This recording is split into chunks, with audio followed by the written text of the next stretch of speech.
qu'il y a une loi... Ah, il y a des Français dans la salle? Je m'excuse d'avance si jamais j'ai des choses contre le magnifique pays. La France a décrété effectivement en 1949, le 16 juillet 1949, qu'elle signait une loi qui avait pour but, enfin, en tout cas c'est ce qu'ils ont dit, de pouvoir protéger la jeunesse. Nous, on l'appelle la loi de censure. Ça veut dire que l'objectif était de pouvoir arriver et de lister très précisément, il y avait un petit fascicule d'une vingtaine de pages qui était écrit et qui indiquait de manière très précise ce qu'on pouvait faire et ne pas faire dans les bandes dessinées destinées à la jeunesse. Alors parfois ça avait du sens, hein, on va écarteler quelqu'un pour que les tripes tombent, que sais-je, mais il y a des choses qui n'étaient quand même pas logiques du tout. À savoir que, par exemple, s'il fallait que quelqu'un malheureusement meure parce que c'était le méchant, il ne pouvait pas mourir si ce n'était pas amendé avant. Si quelqu'un devait mourir, il ne pouvait pas mourir dans la même scène, on ne pouvait pas tirer et que dans la même case, effectivement, la personne tombe. Il fallait qu'il y ait une case d'après pour que dans le schéma psychologique des enfants, la violence ne soit pas trop présente. On mesurait les décolletés des filles. Non, c'est... Non. Et surtout, on appliquait ces règles de manière beaucoup plus drastique aux publications qui venaient de l'étranger par rapport à la France. Et donc la Belgique. Parce que la Belgique, à l'époque, effectivement, il y a beaucoup de journaux qui arrivent et qui voulaient passer en France.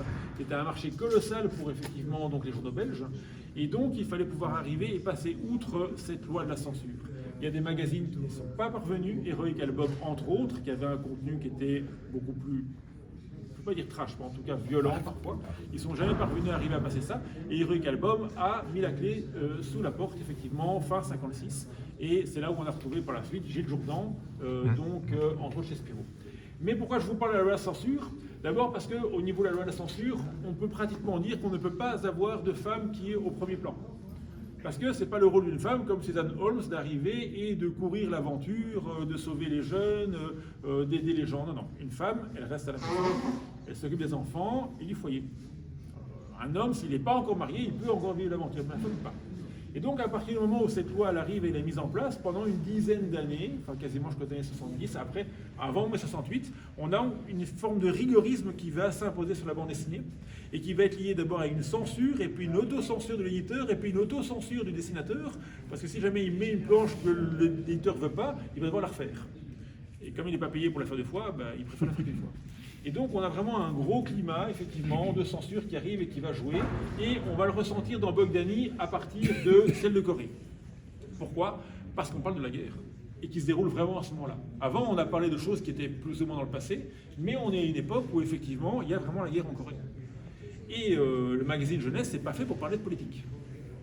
Et donc, la volonté qu'avait et qu'a toujours à ce moment-là Charlier de dire on doit arriver et pouvoir parler effectivement des événements qui se déroulent vraiment pour pouvoir être au cœur de l'actualité, eh bien, va être mis à mal à cause effectivement de la censure. Parce que la censure française va dire non, ça c'est pas possible. Et donc, ils vont interdire les albums. Ces albums-là, entre celles de Corée et Avion sans pilote, merci beaucoup, vont être interdits effectivement en France jusqu'en 68, je pense. Ce n'est pas les seuls albums de la série, je vais en reparler plus tard, mais on commence à ce moment-là. C'est un manque à gagner absolu au niveau des auteurs et au niveau de l'éditeur, bien entendu, ce n'est pas du tout l'objectif. Arriver à avoir des albums qui ne vont pas franchir la frontière, c'est un gros problème.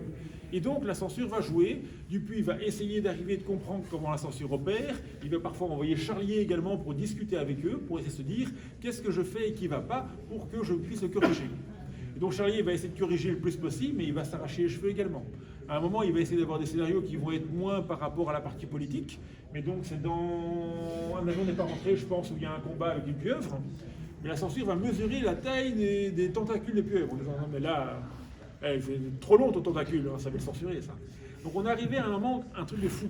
Le but était surtout d'arriver d'avoir une protection vis-à-vis des publications françaises par rapport aux publications étrangères, étant dans la Belgique. Et donc Charlier et donc Dupuis qui essayaient de passer entre les gouttes le mieux possible en faisant donc à partir de ce moment-là un scénario qui ne sera plus politique.